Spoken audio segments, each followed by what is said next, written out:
Wednesday. Empty grandstands. A single mechanic wheels a stripped-down AMR26 out of the Aston Martin garage. No cameras rolling from the major broadcasters. No qualifying lights. Just 200 kilometers of quiet running under an engine cover that has never turned a wheel in anger. Somewhere inside that engine cover is a number. Not a lap time. Not a position. A number that two separate camps in the paddock cannot agree on, and the gap between them is the difference between Fernando Alonso finishing his summer break already knowing his answer, and Fernando Alonso still searching for a reason to stay. That's the story nobody's telling you correctly right now, and if you want to be here when the real number gets confirmed at Zandvoort, this is the channel that will have it first. Every subscriber watching this right now is the reason we get to keep chasing stories like this one before anyone else does.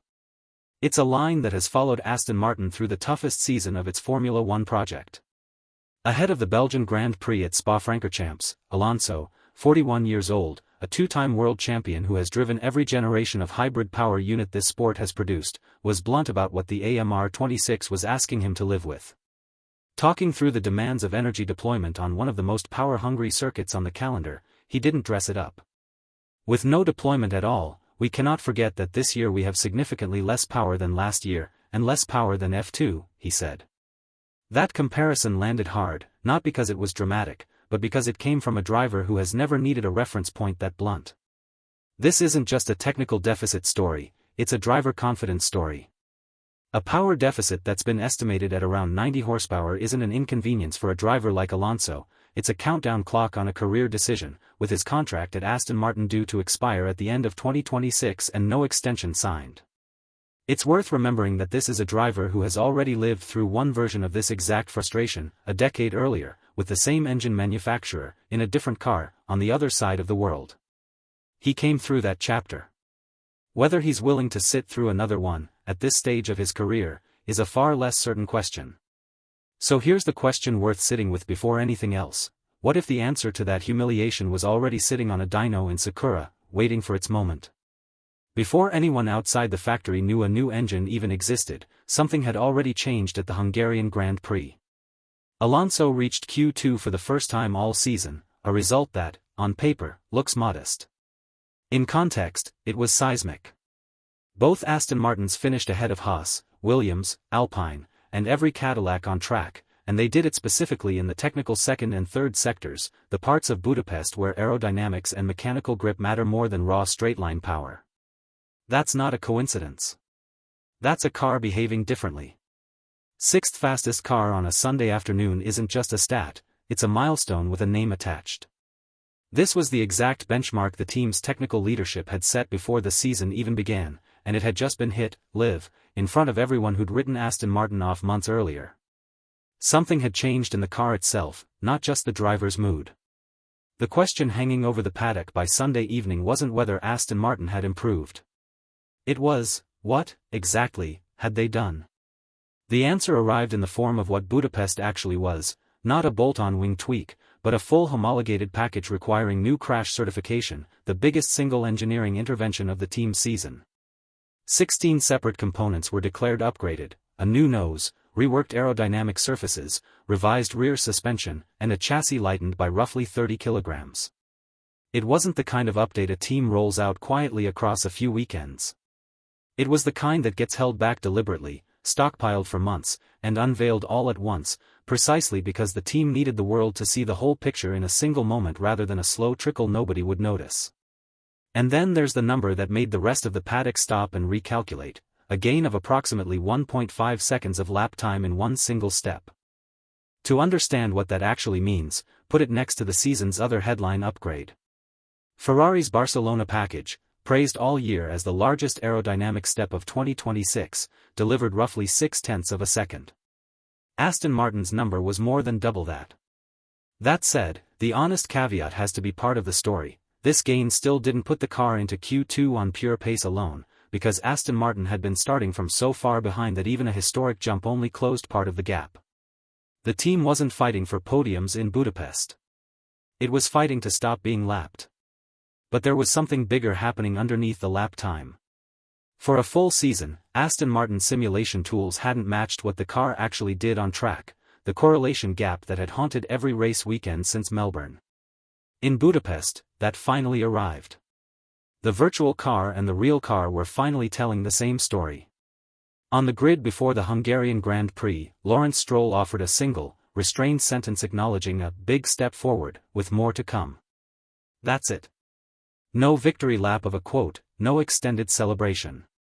But for an owner who has poured enormous resources into this project, a new factory, Adrian Newey, a works partnership with Honda, choosing understatement at the exact moment his team finally has something to boast about is itself a signal.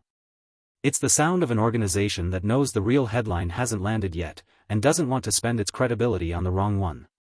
That restraint is the tonal pivot of this entire story, from public triumph to private confidence, because the far bigger reveal hadn't even been announced publicly yet. While most of the F1 world was still digesting Budapest, Honda was quietly preparing something else entirely. Not at Zandvoort. Not during a race weekend. During a limited, low-profile 200-kilometer filming day on demonstration tires, back at the Hungaroring, before the summer shutdown. Filming days aren't about performance, they're about integration. The point isn't lap time, it's proving a brand new engine spec and a freshly validated chassis can survive running together before they're ever asked to compete. Shintaro Orihara, Honda's trackside general manager and chief engineer, confirmed the session's existence and purpose directly. That is a good opportunity to check how our new engine works on the chassis. What he didn't confirm was the number everyone actually wants. So the paddock now has a validated chassis and an unproven engine about to meet for the first time. The only question left is how big the second half of the equation really is. And that's where the disagreement starts. On one side, outlets close to the team's Silverstone base have reported a gain of roughly 35 horsepower and around half a second per lap, closing part, but not all, of a deficit long estimated at around 90 horsepower.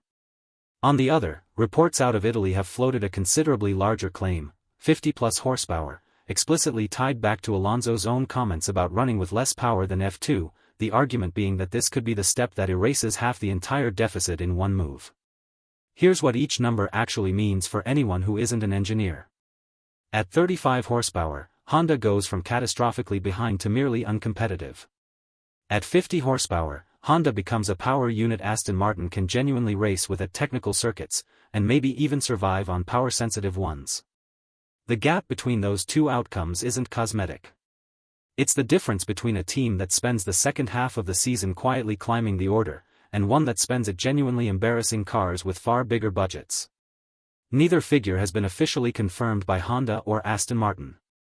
This is a legitimate live disagreement in the paddock, not settled fact. And that uncertainty is exactly what makes Zandvoort the real answer key. Zandvoort is the first time both upgrades run together in a competitive environment. The newly validated AMR26 Evo chassis, built for corner-dependent tracks, meeting a circuit famous for exactly that kind of demand, high speed, banked corners that reward aerodynamic balance over straight-line power. The target the team is actually chasing isn't a fantasy. It's Q3 access and consistent points, not a podium, not a win. Just proof the car can finally fight in the midfield. There's real pressure built into the format, too. Only one practice session runs before sprint qualifying locks the weekend in, meaning there's no safety net to fix a problem if the new engine and revised chassis don't immediately get along. Whatever goes wrong on that single Friday session has nowhere to hide and no second chance to be quietly corrected before the numbers that matter start counting. And this is where it becomes personal again. Alonso has raced Zandvoort many times. He knows exactly what those banked corners demand of a car, which means he, more than anyone, will know within minutes whether this upgrade is real or wishful thinking. Which brings the story back to where it started, Alonso's decision, still unresolved, waiting on a single data point from a single session. To be clear about the stakes without overstating them, this weekend won't guarantee results. But it will finally answer the question Budapest left open, whether the chassis and the engine are better together than either has been alone all season.